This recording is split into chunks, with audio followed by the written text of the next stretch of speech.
We do have a technical amendment on committee. Yeah. Will the Senate please come to order?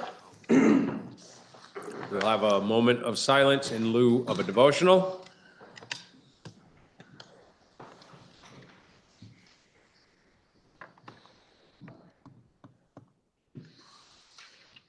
Thank you. Are there any announcements? We have H481, which will be referred to the Committee on Appropriations per Rule 31. Orders of the day. We will be moving straight to H493. We have on the calendar for action H493, which passed the House April 24, 2025. It was referred to the Committee on Appropriations, which reports it has considered the bill and recommends that the Senate propose to the House that the bill be amended as it appears starting on page 1062 of today's calendar, and that with such proposal of amendment, the bill ought to pass. Affecting the revenues of the state, the bill was referred to the Committee on Finance, which recommends that the bill ought to pass in concurrence with proposal of amendment as recommended by the Committee on Appropriations. Listen to the second reading of the bill. H493, an act relating to making appropriations for the support of the government. I recognize the Senator from Washington District, Senator Perchlik, for the report of the Committee on Appropriations. Thank you, Mr. President. So I am going to start off the presentation, and then we're going to, so sort of what we did with the transportation bill, yield to the different senators, the different sections of the budget that they have as far as government.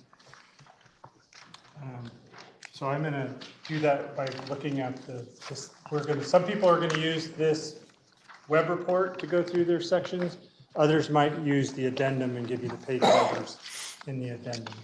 But as I spoke in the committee of the whole, which I'm not going to repeat all of that, the committee did a lot of work meeting with representatives of the governor's budget office, commissioners and secretaries throughout state government, got letters and informal communications from committee chairs, and also there's different senators that came to us and asked us questions and pleaded for things. We heard from the public. We heard from nonprofits that do work for the government through contracts, and we tried to balance all that with the money that we had to come up with a balanced budget that we thought was good for Vermonters and going to put us on a stable financial path for the future. My sections of the budget are a lot of the first pages here.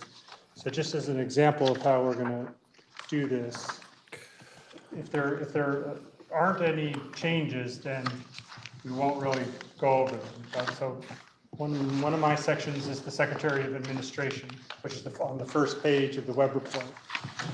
And you'll see there's two changes. If you were to look at this, the good thing about the web report is that it tells you what the budget item was in 25. None of the other documents that we look at ever tell you what the past was. There is another report called the Vantage Report where you can see past years. But as you can imagine, especially if you're new to the budget, you kind of want to know, what did they spend last year? Like, it might seem like a big number, but maybe as a percentage of what they did last year, it was very small. So this is very helpful if you want to look through how we're spending taxpayer dollars, what it was last year, and then what the governor's recommend and the House recommend was. So in that B100 section of Secretary of Administration, you'll notice under personnel services, FY25 it was 3.6 million, but in the governor's rec was only 2.5 million. So that is being my section of the budget. I was like, well, that seems like a pretty big difference to drop $1 million. What's going down? What's happening? In all these sections, when there's a change, they're not all changes, but certain changes are going to have this little commentary at the bottom. So you'll see if there's a change by the House or the Senate, that's when you get these boxes. So the House took out this $120,000 special funds based on the Clean Water Fund recommendation. And we talked about this. This was related to Senator Hefferdan's question about the Clean Water Fund. they recommended to reduce it by $120,000 based on just the money in the Clean Water Fund. But that's not the change in the personal services. The change in the personal services is because in B100.1, the Office of Racial Equity, they moved that office as being kind of just staff within the Secretary of Administration to their own office. So they had their own budget number, B100.1, in their own line. So you'll see in their section 25, there was $0. And then governor's recommend is the 1.6 million, which we agreed to. So that's just kind of an example of how this web report works and how you can look at it. There wasn't really anything else in my sections. I had a lot of this agency of administration things. I had the tax department. They didn't have any changes. I had BGS, Building General Services, and the B112, the B122. More changes there. Had the governor's office, B124. There wasn't anything there. You'll notice on page 9 in all the money that we spend on legislative branches. B125. This is what you also saw in the base report. This is the moving of a position from Human Resources to Ledge Council per the JMLC decision back in April. So that's a change. It's not a cost neutral change, but it's a change that we agreed to in here. The Lieutenant Governor's office, no changes over there. So we agreed with that. And same with JFO, the office is there. On state treasurer, the pensions, we talked about that were asked about those VPIC salary changes. Those are on page 12, 13, 14. We explained what those differences with the House were. There's some positions for the Labor Relation Board that was based on a bill, S-125, that we passed. So those are in here on page 13. The AG's office, we talked about those. It's on page 16, B200. There's those additional positions there. B26, the Financial Regulation, Department of Financial Regulation, there's no changes there. The Secretary of State, B232, we didn't talk about this. There's the VAN, which is the Vermont Access Network. This is all the access TV stations. We did increase that base appropriation by $50,000. So you'll see that in here. B342 is the Vermont Veterans Home. And there's a change in that. We're not actually adding any money to the Vermont Veterans Home, but we're changing the way they're budgeted. They used to kind of have this big true up at the end of the year that we had to deal with in the BAA every year. But we're going to change that, so we're kind of front loading it because they're almost getting the budget twice in one fiscal year to change, getting all the money up front instead of waiting to the end of the year and seeing what they're appropriating what we think it was and truing it up. We're giving them all the money up front. So that's a change with the Vermont Veterans Home. And there's some other Vermont Veterans Homes projects in the capital bill that you'll hear about when you hear about the capital bill. So those are my sections of the bill. I felt like I gave the overview of the budget during the caucus of the whole, so I'm not going to go over all that again unless anybody wants to hear it all over again. But to continue with the reports of the sections of government, I'm going to yield to the junior senator from Franklin. The senator from Washington yields to the senator from Franklin. Thank you, Mr. President. I will be going through my section of the appropriation bill, starting on sections B136.1 through B341. If you're following along on the web report, it starts on page 13. If you're following along on the addendum, it starts on page 12. I personally prefer the web report, but being my first appropriations walkthrough here, I see I have plenty of help here, so I appreciate that. But having said that, I'll start with B136.1 Ethics Commission. Before I start, I might add that there was a lot of agencies that requested a lot of positions in and throughout the state of Vermont, and there was some that made out better than others, shall we say. Unfortunately, the Ethics Commission is not one of them. But if you want to look at the positions that we did add, you can look on your addendum on page 66, you'll find all those positions in there. So other than the Ethics Commission, we got no changes. We went on with the governor's recommendation and along with the House. My next section was B201, Vermont Court Diversion. The House appropriated 1.1. We added $300,000 to that because the original request was for 1.6 million. This is a pre-charge diversion program, which is supposed to be throughout the state of Vermont. We have a couple more counties that are ready to come online with the rest of them working on it. So we added 300K to that. B202, the Defender General, we added $118,000 to his office to cover assigned counsel along with training. During the COVID area, he always had $60,000 for training. And because they weren't training during that time, he graciously gave it back to them. And now the Defender General wants it back. So we're going to do just that if we can. So B204, Judiciary. This is a technical correction. The House reduced it by $2.16 million. We added it back in. It's for the tech support for all of our court systems in and throughout the state of Vermont. It's kind of something that they need. B205, State's Attorney's Office. We agreed to the House on replacing the $650,000 for vacancy savings. B206, 206.1, no changes to the SA and Sheriff's budget. Went along with the Governor's recommend.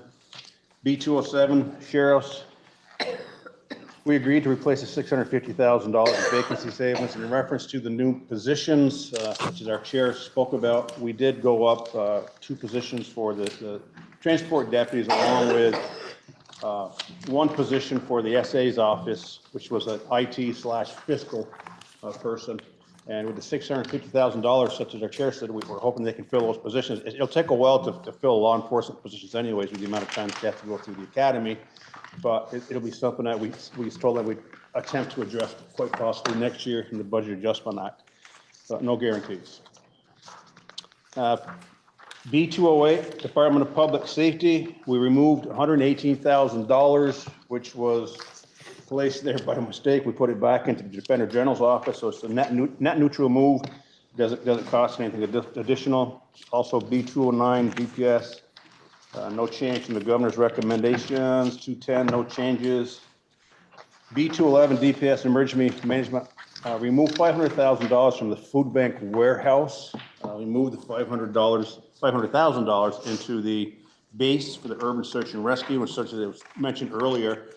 With all the flooding and the disasters we've had as of late over the past 2 years or 3 years even, this is a professional outfit that responds to any and all emergencies that's been throughout the state of Vermont and outside of the state of Vermont. And, some of the central counties realized the importance of having this outfit, and they were working on a shoestring budget, shall we say, within the state for $250,000 on one-time appropriations. So we decided to give them a little better foothold and put $500,000 into the base so they can count on those monies on a year-to-year basis, and we'll move from that point forward. B215 is military. Only change there was the House removed $100,000 and we restored it. The $100,000 came from the Vermont National Guard Tuition Benefit Program, which, in speaking to the commander, he said that they need this because they have some people coming back, and it's quite a hire into it. It's good for workforce economic development to have these folks coming back here. B216 through 219, no changes. We went on with the House and Governor's recommend. B220, Crime Victim Services, we added $450,000, trying to get them to 1.9 as close as they could on their ask. This is specifically for domestic violence special funds. B221, the Criminal Justice Council Service. We concurred with the House and added $40,000 for their canine program. They presently have $75,000 in their budget for contracted canine services, and somehow this area is working away from them, so they wanted to start their own particular project. In fact, they had $75,000. We're going to give them an additional 40 to bring up to that 115, and they'll have their own canine service. Next section is B22, agricultural through B 224, no changes. B 225, put $112,000 in there for grants for conservation districts, not conservative, conservation districts. B 236, Human Rights Commission. This is one of the ones that didn't get everything that they wanted, but we did see fit to add 2 positions out of the 4 that they requested. We took testimony on that, and they're overworked, shall we say. So that was $250,000 for 2 positions. B 236.1, Liquor and Lottery Commission, no changes. B 240, Cannabis Control Board. Cannabis Control Board, there's no changes there. And then we get corrections, B 335 through 340 and 341, no changes. Went along with the House and Governor's recommendations. And I believe that is it for my portions or sections of the bill. Yes, it is. So, Mr. President, this time I'd like to yield to the senior senator from Chittenden Southeast. The senator from Franklin yields to the senior senator from Chittenden Southeast. Thank you, Mr. President. I'm going to report on many of the B sections, including the Central Office for the Agency of Human Services, Department of Vermont Health Access, Mental Health, Department of Children and Families, the Commission on Women, Green Mountain Care Board, and the Retired Senior Volunteer Program. On page 22 of your addendum or page 30 of the web report begins my report with the Central Office. And just as an overview, I will spend a little time as we go through some of these sections because I understand that healthcare can become complicated, and so I'll try to offer some explanation so that you don't get too lost, but I hope that I don't go on too long and you can tell me to stop when that's time.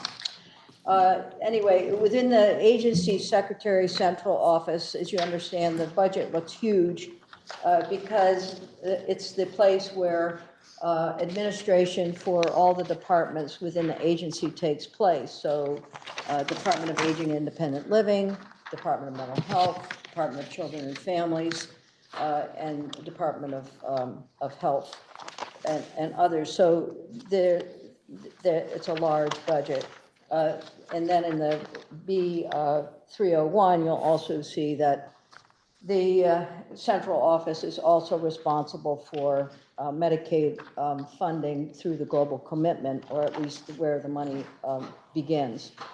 So one of the things that is in your addendum are some reports, and I'll try to identify some of those, some of the language as we go through, because I think they're important to the work that we've done in your appropriations committee. For example, in E301, there's a report on expansion for youth beds for kids who are in need a more secure facility, and that's work, it's in central office because it's work that will go on between departments of mental health, aging and independent living, and Department of Children and Families.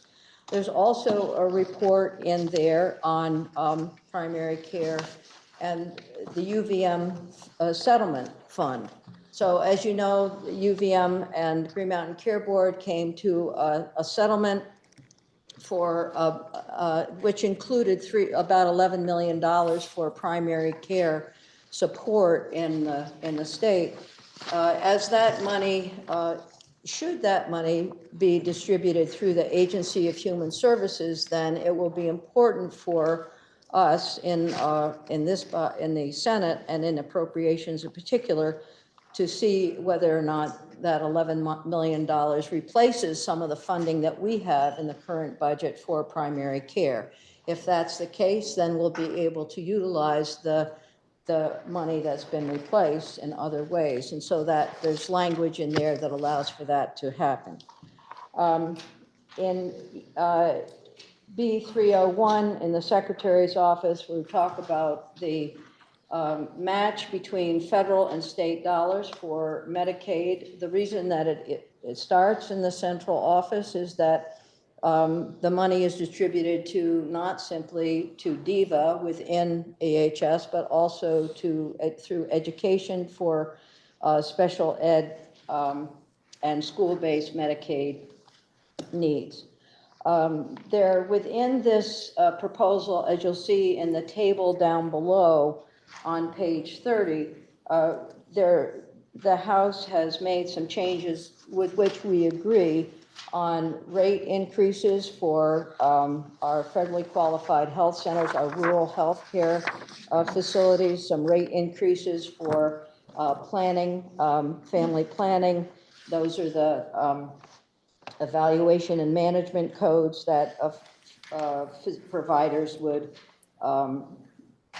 charge back to Medicaid. And I point that out because this is a case where the match fund between federal and state dollars is significant. So 10 to 90, 90 to 10, 10 being the state dollars and 90 the return on investment from the federal government. So we agreed with the rate increases that are listed there.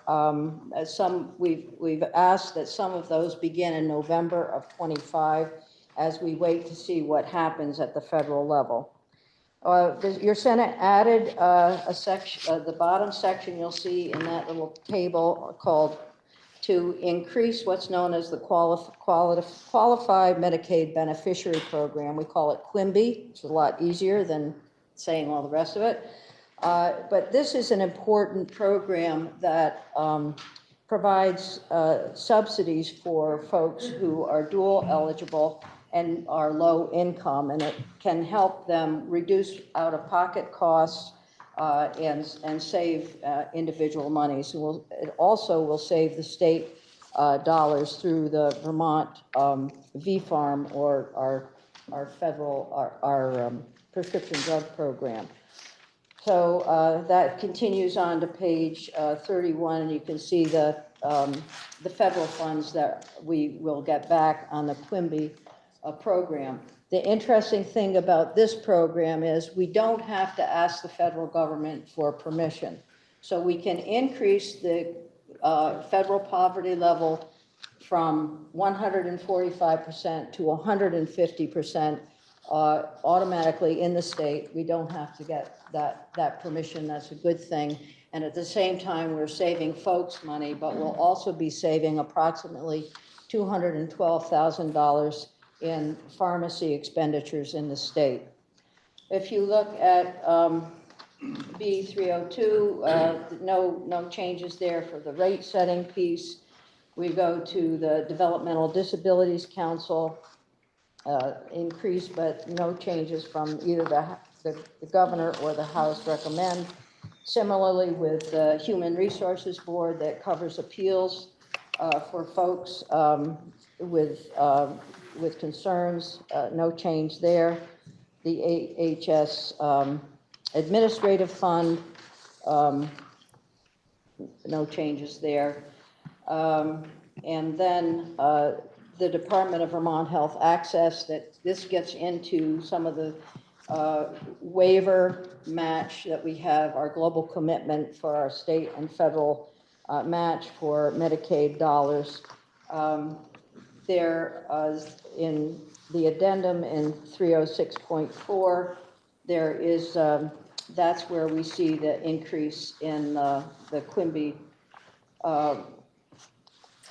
federal poverty level from 145 to 150, and it also allows for, demonstrates a savings of $212,000 for the VFARM program.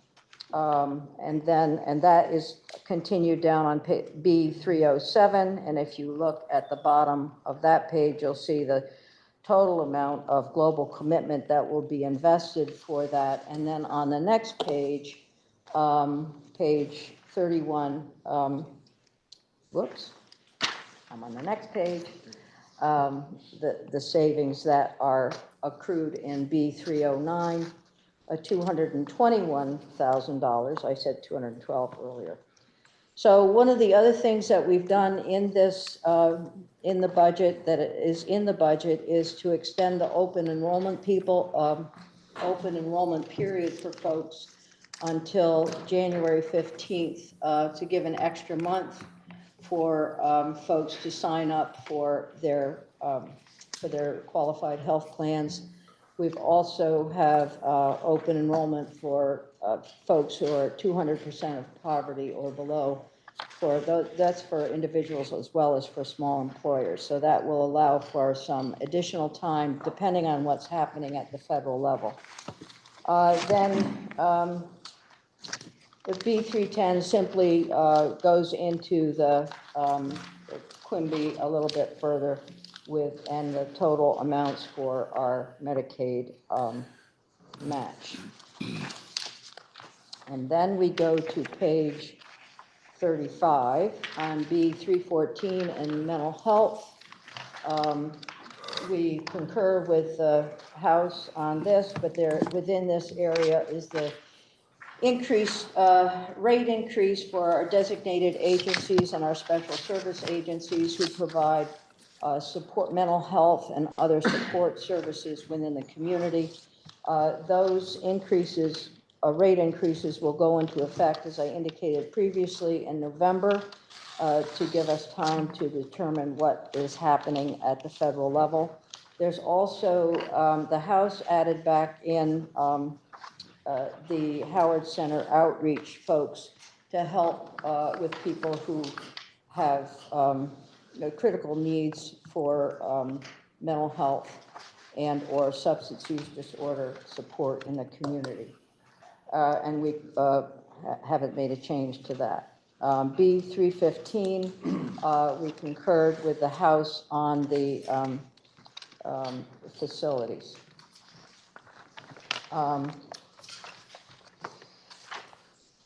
B316 is administration and support services for the Department of Children and Families.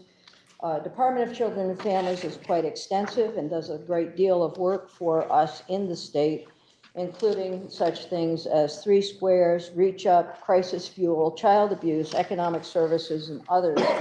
And so one of the things that you will see in the budget for DCF administration is an expansion of the 211 hotline to a 24/7 availability for people. We found backup and difficulty for people accessing information about services that they might use. And so by expanding the 211 line, they can access information 24 hours, 7 days a week. So then we go into B317, which is the Family Services Division. We agreed with the governor and the House in that section. B318 is child development and child care services. So this, as you can see on page 37, there have been some changes to the general fund from the special fund, and the important thing that's happened here is that we are also increasing the rate for infant and toddler within programs that have infant and toddler services. They are the most expensive to take care of and that require additional workforce. I'm going to not talk further about childcare at this point, except to say that on page 95 of the addendum, there is some language relating to extraordinary assistance for childcare programs when they need it, when there's an emergency. And I understand that when Senator Bruce gets to his section of the budget, he will also be talking about childcare as well. B319 is the Office of Child Care Support. We made no changes there. Department of Children and Families for the aged, blind, and disabled. We concurred with the governor and with the House in that proposal. B321 is the General Assistance Program, and this will be money that will be part of, if you look at page 96 of the addendum, related to the GA housing program, and as well as H91, which is the bill that is currently in health and welfare, looking at changing in the home, I guess, a motel, hotel program, and increasing, making changes there, decreasing the dependence on those. E321 in the addendum also has language related to shelter contracts. B322 is on 3 squares. There's an increase here, critically important, given that the federal government is looking to decrease funding for food for folks, and so we really feel it's important to maintain this basic need. And then as well, B323 is reach up. We concurred with the House and the governor, no changes there. B324 is the home heating fuel assistance, LIHEAP program. You know, this one is going to be tough given what's happening at the federal level. So we agree with the governor as well as with the House on this. Then B325 on page 39 goes to the funding for Office of Economic Opportunity, what's known as the HOP program. We've increased the base of $3.35 million, as Senator from Washington indicated earlier. There's also there's an increased need for, there's no question, increased need for shelter services in our state and basic housing. The HOP program, the Housing Opportunity Program, is the place where the organization that helps make this happen. In E325 on page 99 of the addendum, you can see that there are $30 million in grants to community agencies for those experiencing homelessness and to preserve services and continue services for a continuum of care programs. And we, as I said before, this will become part of the discussion for our Bill H91 going forward. B326 is the OEO Weatherization Assistance Program. Within this, there's $750,000 included for home heating equipment for folks who might need that, and especially when we're seeing changes again at the federal level. B327 is the secure residential treatment facility, looking at that, at a facility to find 41 additional beds for youth across the state. And this is again work between DCF, mental health, and Dale. And you can see that in E300.1 in the addendum. The disabilities determination section, B328, we have no changes there. And then we'll go to page 45.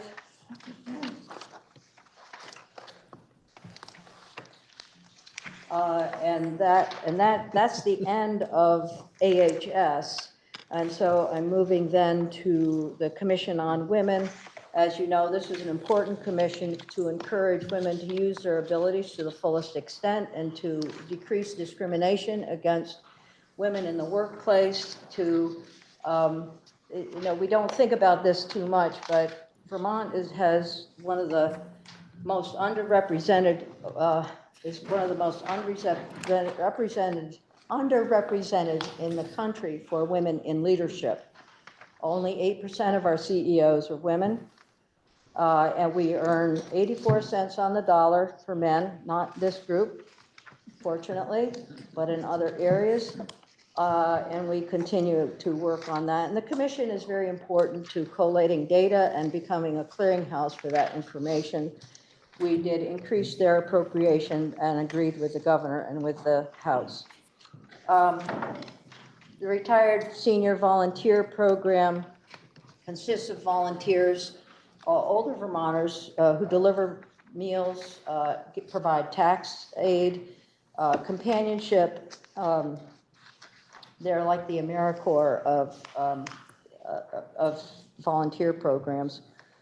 So that we agreed with the governor and the House as well.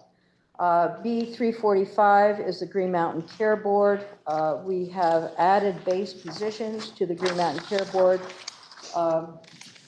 related to the S-126, the healthcare bill that we passed previously.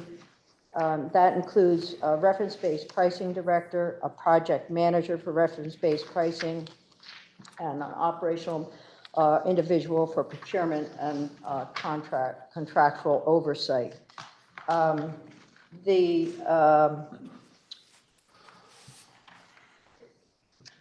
There is also in other parts of the budget, in the one time, there's also money for the board to complete its work on S-126.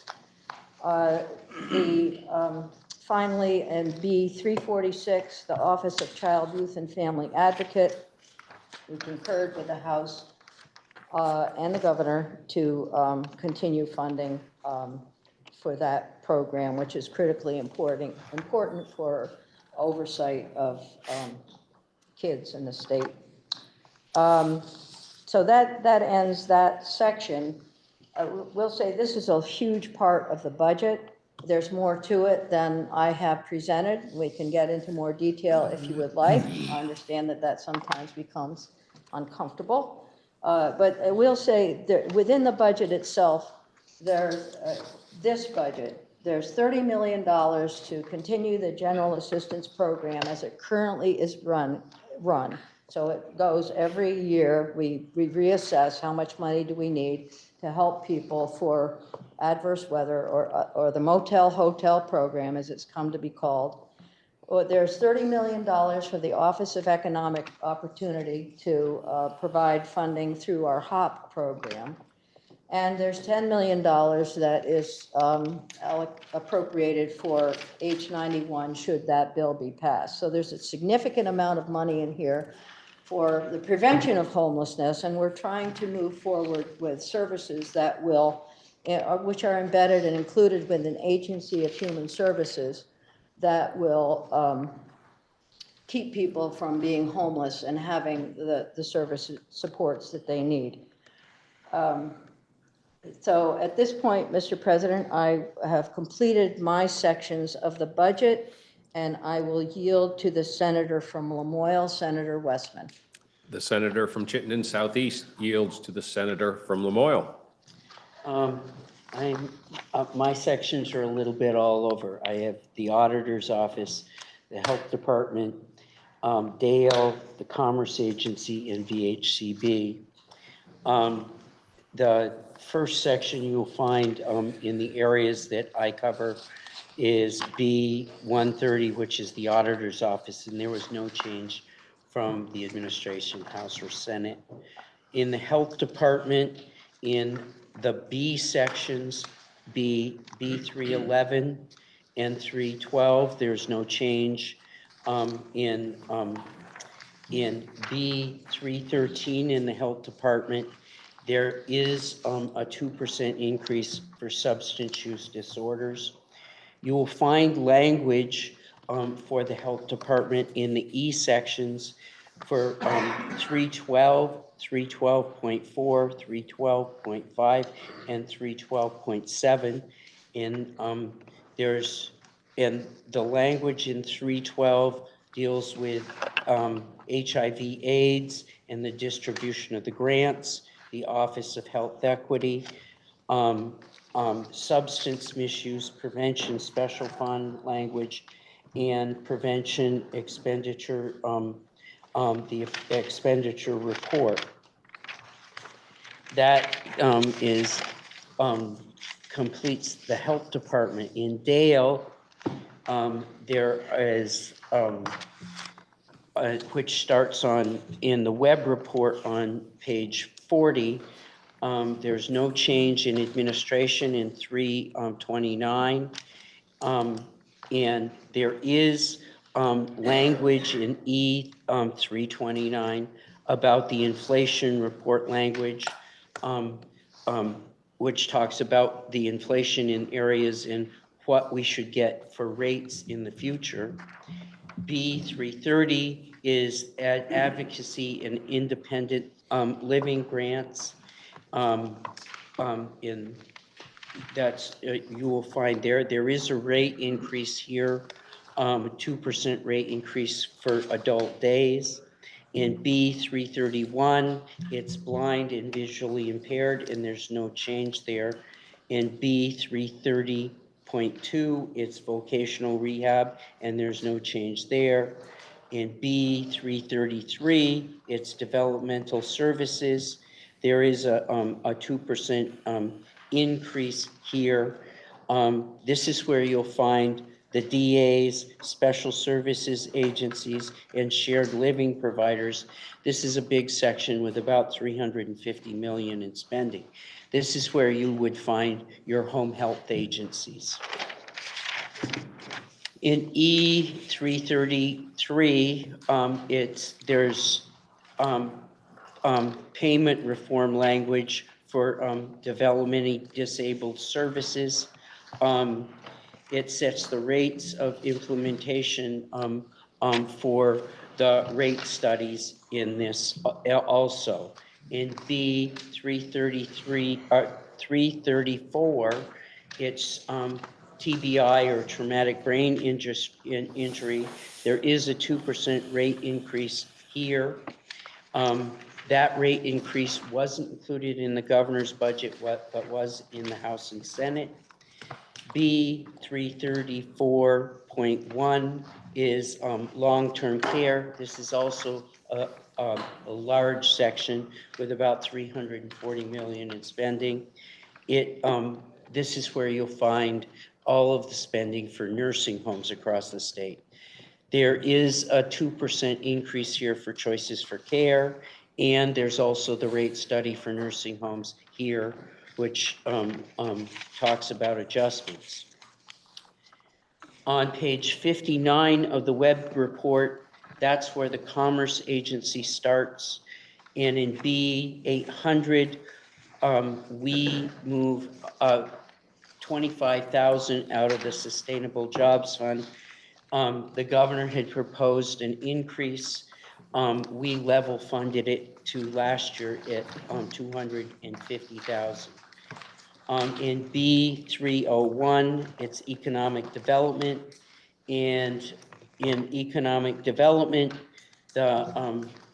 you'll find a number of changes in this area. The House eliminated the International Business Office and the operating money for that. The House or the Senate Appropriations Committee is recommending we restore 150,000, which will keep the office that Vermont has in Montreal open. We felt pretty strongly that now would not be the time to close an office in Montreal, given that what a huge trading partner Quebec is to Vermont. Thank you for the lights. In B302, it's home housing and community development. You'll find monies for brownfields. You'll find money here for infrastructure sustainability fund. You'll find the missing middle home ownership, the development program with rental housing, the revolving loan fund for VHFA here. We put all of that money together in a $14.5 million appropriations. And instead of us dividing that money up in our committee, we let them decide how to spend the money in this area. We do set out a small portion of that in language. We also, you'll find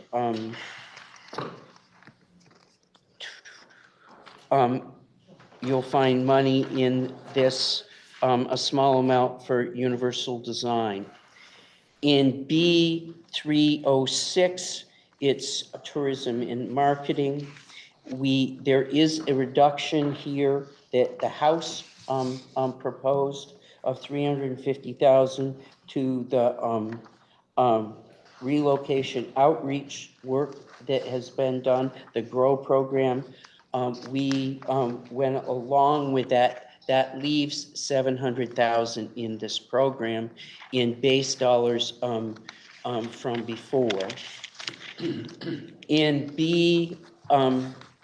B811, you'll find VHCB. We fully fund VHCB to the statutory levels in this. The House moved access opportunity, the board, into the base, and we went along with that. This is a $109 million appropriation in total. That completes my sections, and I will yield to the senator from Washington, Senator Watson. Senator from Lamoille yields to the senator from Washington. Thank you, Mr. President. My report is going to be very brief because the majority of the sections of government that I had an agreement with the governor. So that included the Public Service Department, Public Utility Commission, and of the Agency of Natural Resources. I had including in there are the departments of Fish and Wildlife, Environmental Conservation, and Forest Parks and Rec. And I'll come back to the Fish and Wildlife Department. There's a notable thing there, and also the Land Use Review Board. And there's there's a change there as well. But otherwise, all of those sections of government, we agreed with the governor. So for the B702 in the web report that's on page 55, that's the Fish and Wildlife Department, there is a position added to the department for the implementation of Act 181, which, if you're not familiar, that's the major Act 250 reform bill that we passed last year, or last biennium. And so as they continue to do their work, they need more staff in supporting that rollout, particularly as they make determinations about the rules for the tiers, et cetera. And then with the Land Use Review Board, they are the ones that are, again, also helping to vet the rollout of Act 181. But they are looking for a couple of, I guess I would call them extensions to positions and making those base. So with the Land Use Review Board, that's B713, that's on page 58 in the web report. And so that adds base funding for existing limited service positions. So they're not creating any new positions, they're moving them to base.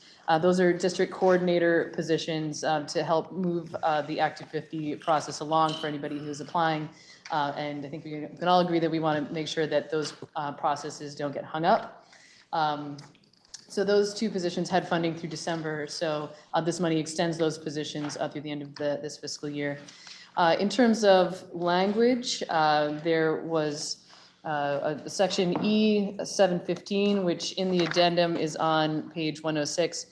That repeals the sunset of we talked about this earlier, but it repeals the sunset of the surcharge on the property transfer tax that benefits the Clean Water Fund. So because it's sort of like a double negative, you're repealing a sunset. That means that that the surcharge will remain, which is great because that money is sorely needed for clean water programs across the state.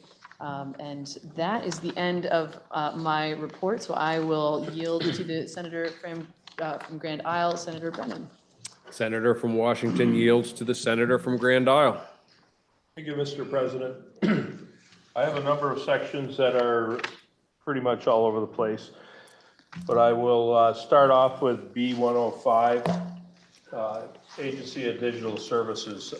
Most of my sections, I should preface that with, are no change from the governor's recommend, but I'll run you through the page numbers so that you can follow along. If you're using the web report, ADS is on page 3, and if you're using your addendum, it's on page 68.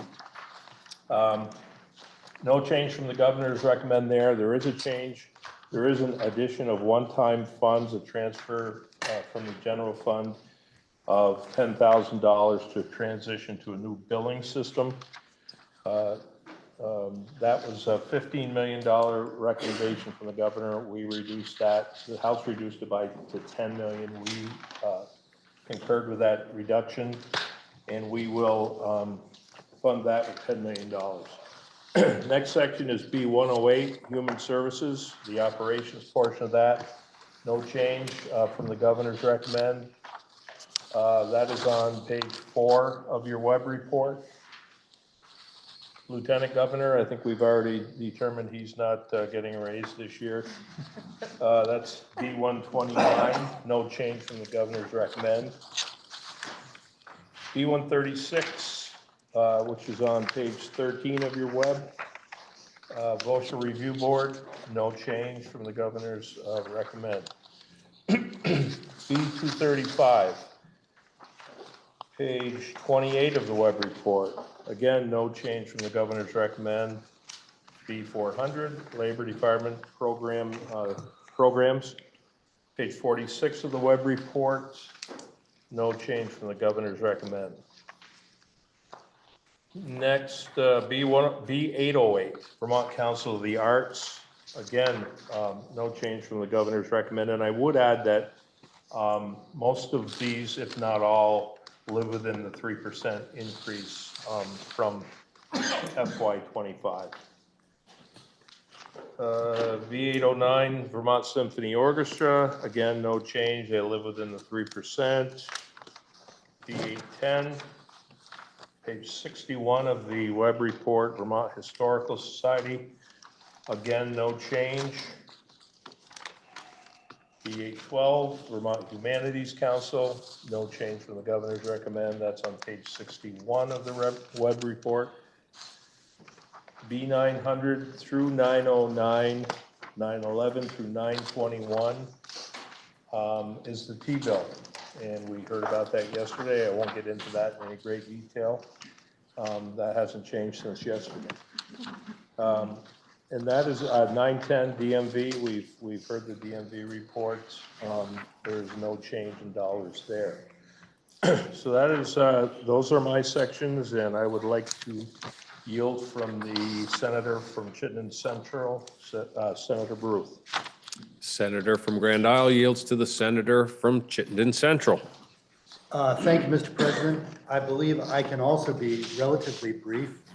I will say that the majority of my sections, there is no change between the governor, the House, and the Senate. In general, I have education, higher education, and I will be talking a little bit about childcare as well.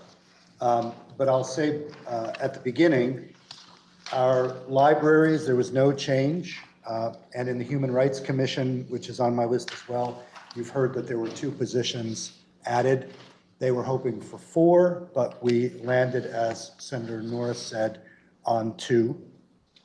I will say that adult education and learning is an area where we did disagree with the House. We wound up putting $300,000 or so more than the House into adult education and learning. That is based primarily on the adoption of a new formula for that amount. So it doesn't represent a broad disagreement. It's more that we had an updated way of figuring how much they need. So if I could, let me move to childcare. And here I would ask if senators want to look at something. If you look at the spreadsheet with the purple border at the top, summary of base general fund appropriations, and you go down to lines 42, 43, 44, This is a little hard to follow, but I'll try to simplify. So in the budget adjustment and in the budget, the governor recommended reducing the amount that we spend from the general fund on childcare, on the childcare financial assistance program. And that's the program that we put in place a couple of years ago to help parents pay for childcare, but also to increase wages for childcare workers. And at that time, the idea was we were going to take roughly 76 million from the general fund. We were going to add a payroll tax to that, and that money would be what we put forward for childcare. The amount that came in from the childcare payroll tax was a little more robust than we expected, and so far there hasn't been the projected uptake because we've just started rolling this out. The tax only started last July. So uptake is continuing to rise, but in that interim, the administration proposed reducing the general fund amount that we spend and having more come from the payroll tax. And then that was in the BAA, and now in the budget, they have proposed that same shift. The reason that is concerning is that it could, if continued, it could create a tradition or a practice of slowly reducing the amount of general fund money, and that could destabilize the program, in our opinion. So the basic move here is instead of reducing the general fund transfer by 19 million, we preserve that and then use some of the payroll tax to do two things. One is to create a reserve of $5 million in the special fund for childcare. And the other is to increase, as was said before, the amount that we're spending on infant and toddlers. And the reason for that is infant and toddlers cost the most. And if we can put more money into that program, we can increase the uptake of parents and we can reduce their financial burden. So that is what you see down here, and you can trace that 19 million. We are reducing the amount, let me phrase it this way.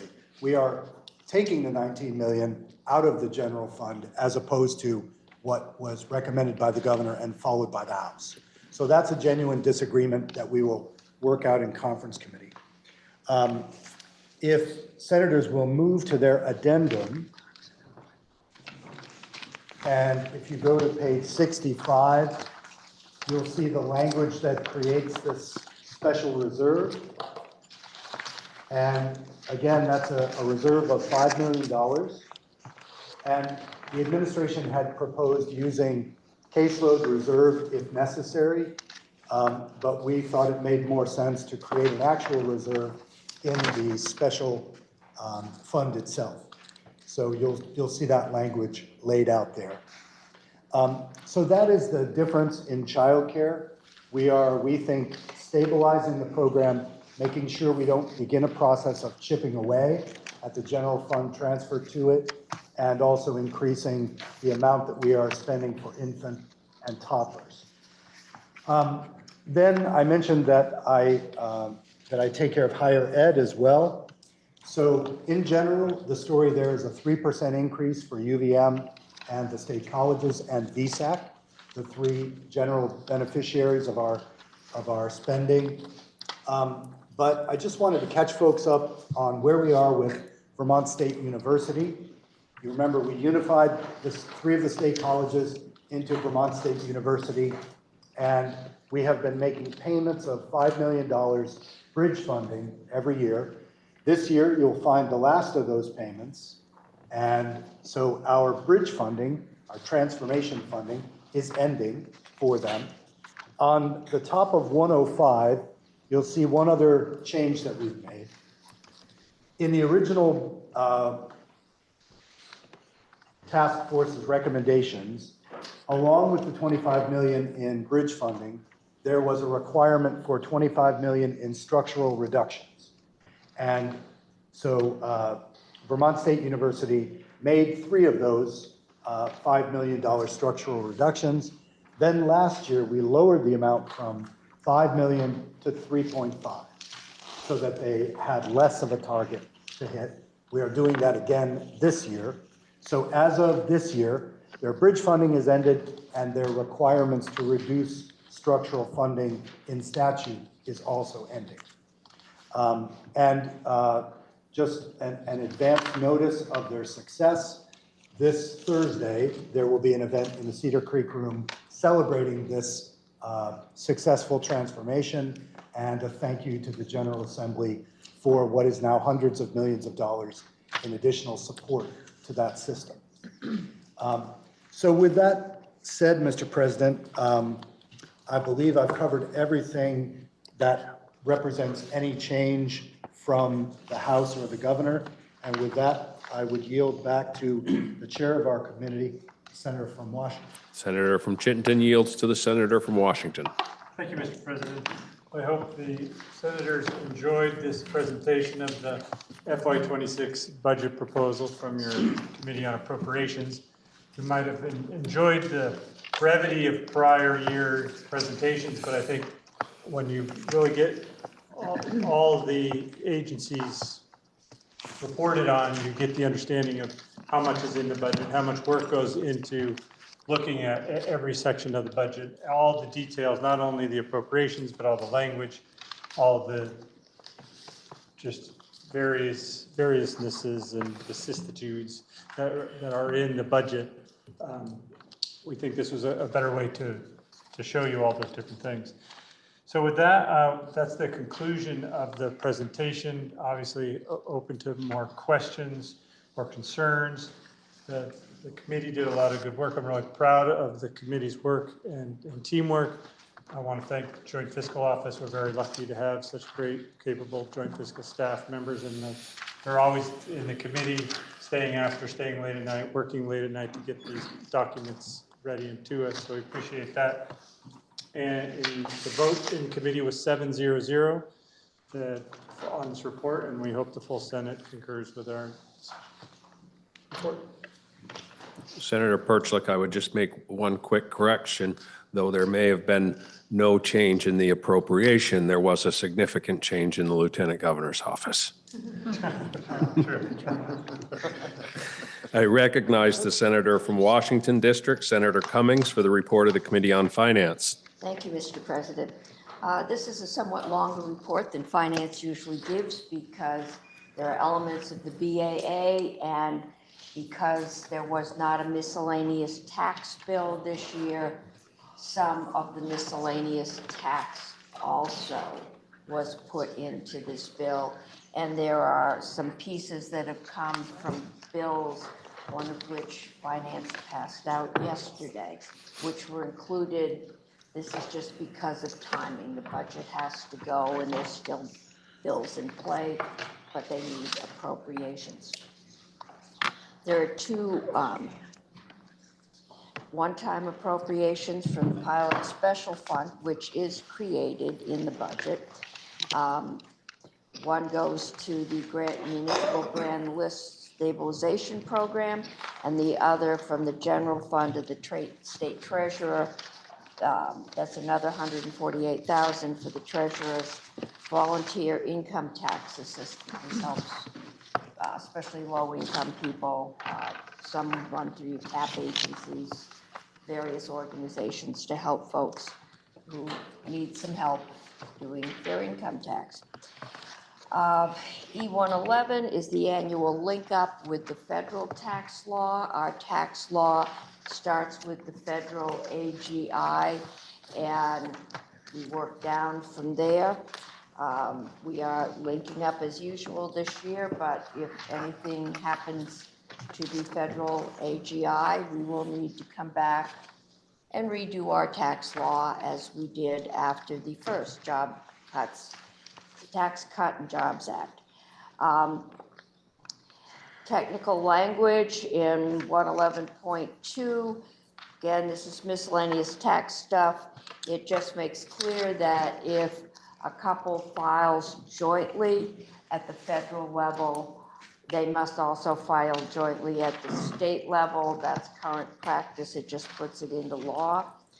Section 111.3, As we've read the news, we've heard organizations threatened with, if not actually having their federal tax exempt status removed, threatened with being removed. This makes clear that, and is retroactive till January 1st of this year, that if an organization was federally tax exempt as of April 1st, regardless of what happens to that federal tax exemption during the coming year, they will be taxed as tax exempt for the remainder of this year in Vermont, and then next year they will go in as not tax exempt. This just helps everybody with their calculations and financing. Okay. I hate double-sided printouts. Section 127.5, this is a continuation of last year. As those of you who have been here a while know, we used to get fees were examined on a 3-year basis. So every 3 years, fees were looked at. Fees, unlike taxes, are meant to cover the cost of the service provided. Not everybody gets an Act 250 permit. So the Act 250 fees cover the cost of administering that program. But those costs change. Sometimes they go down, usually they go up. And that was done on a 3-year revolving cycle to keep the increases to be at a minimum. We haven't done that since, I think, 2016. There's been some fee adjustments that the legislature has done, but we haven't had that system is gone. And so this year, we are asking the Joint Fiscal Office, who is our fiscal analyst, to look at sections of the budget: general government, labor and general education, commerce and community development, and transportation, and just look at those and look at the fees.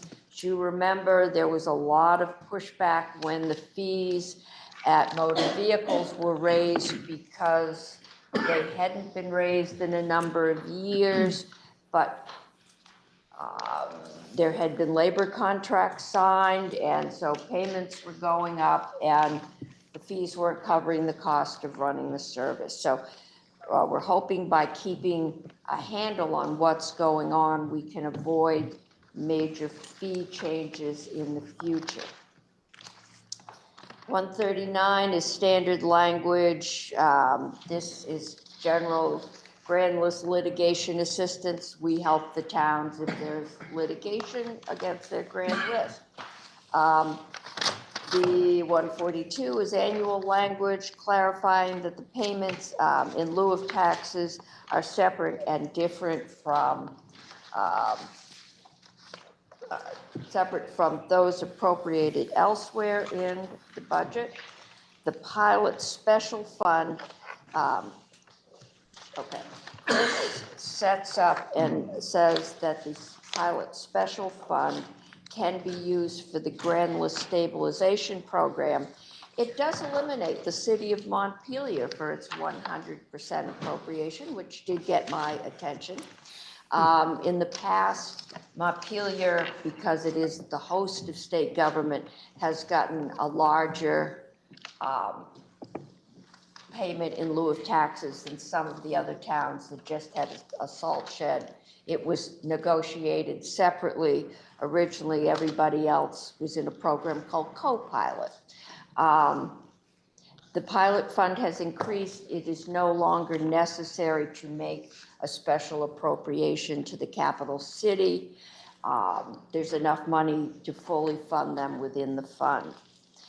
There is a bill, which I hope I am getting. It is in 397 and in process in GovOps, but this is anticipatory. It sets up the Municipal Grand List Stabilization Program. And as you know, we in our flood prevention programs are trying to discourage and remove development from floodways, from traditionally flooded areas. We've had several areas in several cities have significant flooding. There is a FEMA buyout program, but towns may also want to buy out some of those towns. When they do that, there can be a significant loss to their grand list, which impacts their revenues. So this municipal grand list stabilization program would allow this fund to pay the towns 100% of their lost grand list revenue for the first 5 years and 50% for the next 5 years. So this would allow them to build up elsewhere in their community. I know one town in my district who lost almost their entire downtown is now in a planning process to move their downtown to a higher area in the municipality. So this would help them with that kind of transition. 144 is standard language for payment in lieu of taxes for correctional facilities.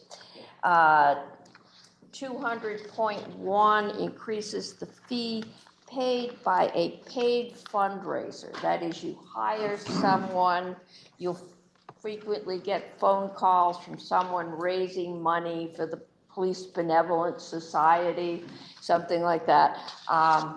If you're going to be doing solicitations and you're not the organization, you're a paid fundraiser, you have to register with the Attorney General. This fee goes from $500 to $675, and it has not been adjusted since 2013. Yes, and then 200.2 is the manufacturers or prescribed products disclosure. Every year, prescription drug manufacturers have to disclose to the state any money they spend on promoting their products within the state. Your Committee on Finance was heavily involved when this program came about, and that's because as we were looking at the high cost of prescription drugs when there were perfectly good generics available, we found out that it was called detailing. Full disclosure, my sister for a number of years was a detailer, not in this state, but she would visit doctors' offices. I remember she had to get up at 4 in the morning to see surgeons before they started surgery. You usually would serve a nice meal, and while they're eating, you would hear, it was usually lunch for the office, and you would tell them about the glories of your new improved purple pill. And suddenly, and if you didn't, they would get the prescription. If the prescription numbers didn't go up, you'd get a call saying, geez, why aren't you prescribing my pill?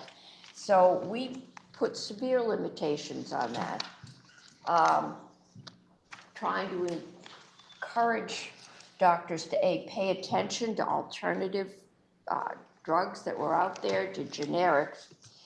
And we did that in, I believe, 2009, and the $500 fee to the Attorney General has not been raised since that time. And so this would raise the fee to $765. And then there is established a substance misuse prevention special fund, which structures 30% of the cannabis excise tax would go there, and this does some reshuffling of where the cannabis excise tax would go. I think I'm flipping over. I believe I am down. Yes, 715 repeals the sunset of the property transfer tax clean water surcharge. That is in Bill H 481, which the Finance Committee passed out unanimously yesterday afternoon. So you'll hear it again. 154 and 155 delays the effective dates of the repeal of the telephone personal property tax by 1 year. We did this last year. We are going to be looking at telephone personal property as taxable property. It's going to be looked at as your property tax is. But the tax department, we knew it would take them some time. They haven't had time to recalculate all of the property, so this would delay that for a year. 161 is the Northeast Kingdom Technical Corrections overpayment standard. They overpaid, we paid them back. The marriage license fee sunset, which I believe we have passed on 3 times this year. The sunset will be repealed and the fee will stay at $80. And then there are some reimbursements for municipalities who did overpay. Oh no, I should never forget this one. The 24 floods, you remember, we allowed municipalities that abated property taxes, all or partial, for towns that had property damaged by flood. Right now, if a town abates the property under our general law, they are obliged to pay the education tax to the state. It's to keep them from running around and abating things and getting around paying us. But these properties are destroyed or severely damaged. And so in that case, they don't really have a property there. And this says they do not have to pay that amount to the state. We did it for the 24 floods. This extends it to the last year's floods. And that is it. The vote in committee was 5-0-2. No, 5-2-0. That's unusual. The question is, shall the Senate propose to the House to amend the bill as recommended by the Committee on Appropriations?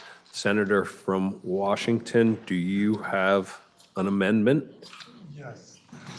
Thank you, Mr. President. My understanding is that there is an amendment in the calendar, but it is not the correct amendment. I think it's 90-some% the correct amendment, but there's been a slight change. They're all basically technical in nature. These are things that we discovered after we passed the bill, as we went through it, that we found. So the first instance of amendment is an update, a technical amendment of $118,000. You'll see that the first and second amendment, there's some underlying numbers. What that's doing is just moving this 118. It was put into the wrong thing. I think Senator Norris in his floor report talked about this.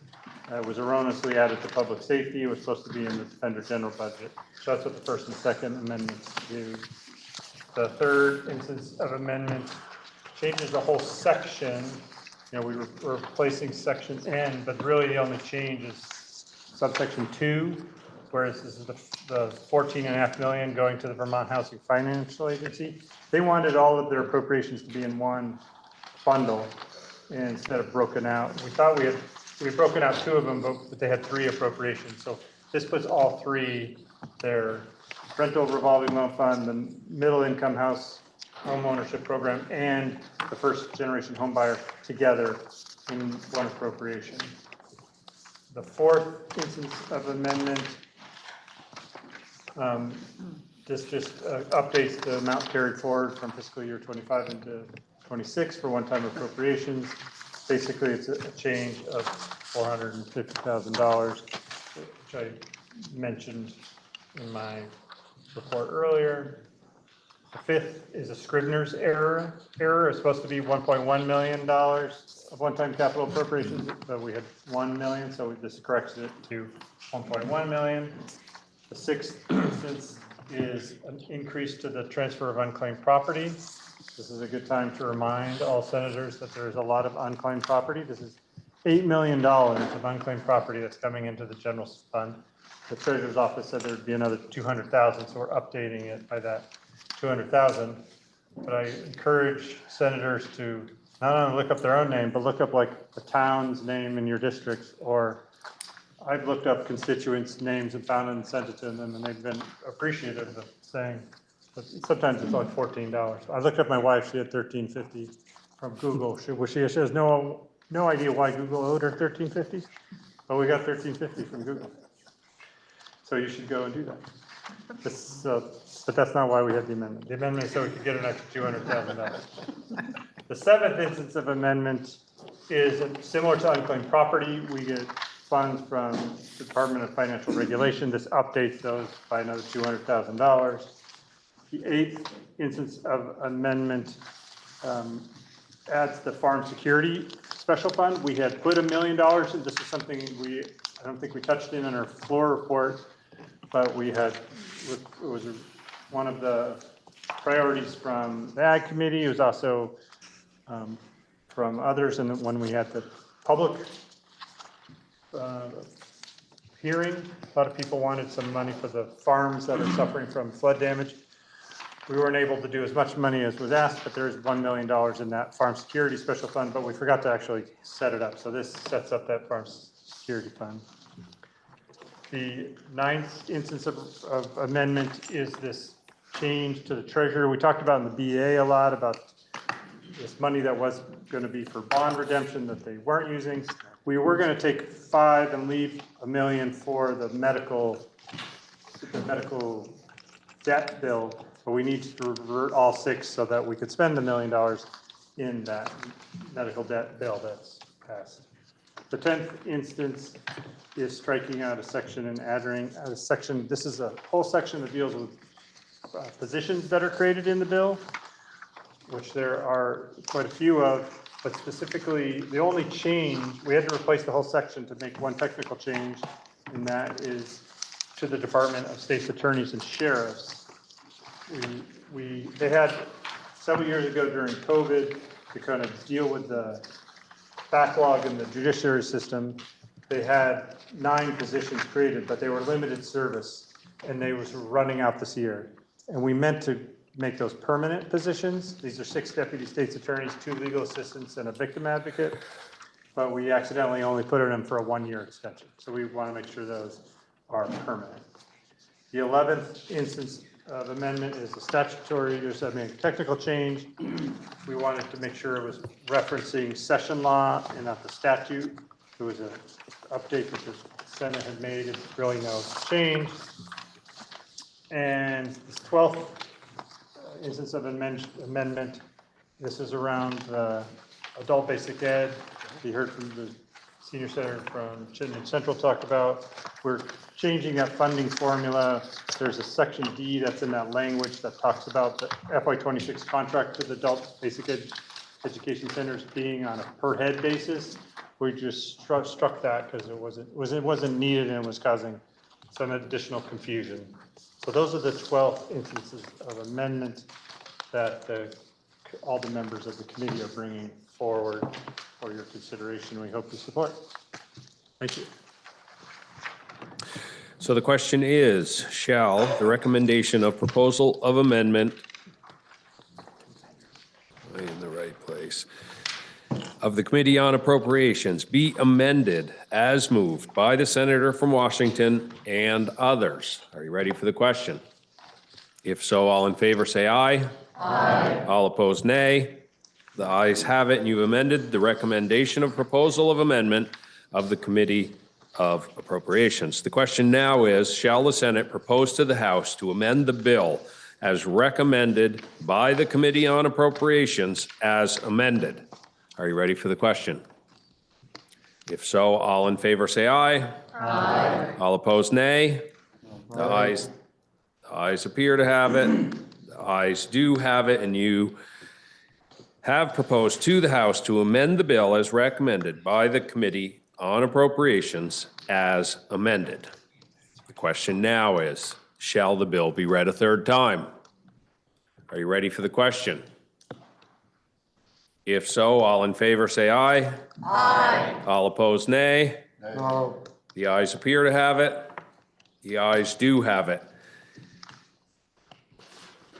And you have ordered third reading of H 493.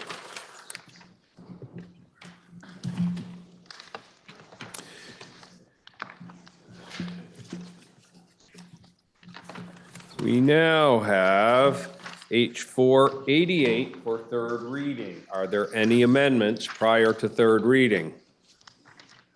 Seeing none, listen to the third reading. H 488, an act relating to fiscal year 2026 transportation program and miscellaneous changes to laws related to transportation. The question is, shall the bill pass in concurrence with proposal of amendment? Are you ready for the question? Senator from Lamoille. There are a couple questions on the floor from particularly from the member from Chittenden Southeast. And the answer to your question, Senator, is, Mr. President, to the Senator's question, is in town highway bridges and in traffic safety and in aviation, we were lucky enough to get earmarks and an increase in federal funds, which allowed for specific projects to be done. And most of those projects take a very long time to do. For example, in aviation, there has been an extension on the airport in Highgate.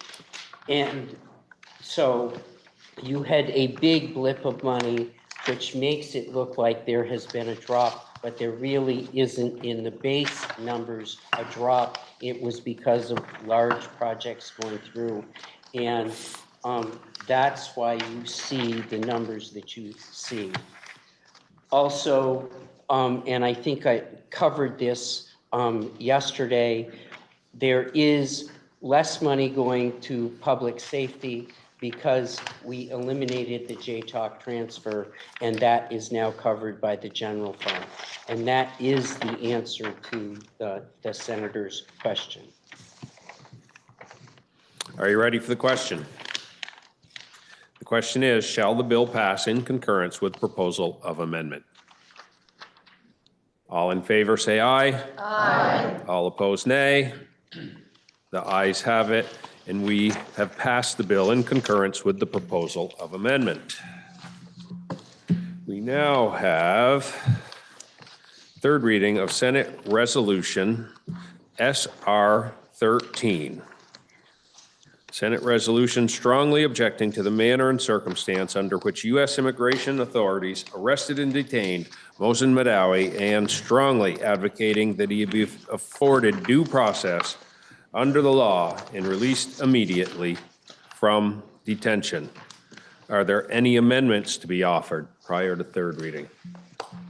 Listen to the third reading. SR 13, Senate resolution strongly objecting to the manner and circumstances under which U.S. immigration authorities arrested and detained Mohsen Madawi and strongly advocating that he be afforded due process under the law and released immediately from detention. The question is, shall the resolution be adopted? Are you ready for the question? If so, all in favor? Senator from Windsor. Thank you, Mr. President. I did just want to note that this morning, Mohsen Madawi was in fact freed from detention. Are you ready for the question? If so, all in favor say aye. Aye. All opposed, nay. No. The ayes have it, and we have adopted resolution SR 13. That completes the orders of the day. Are there any announcements?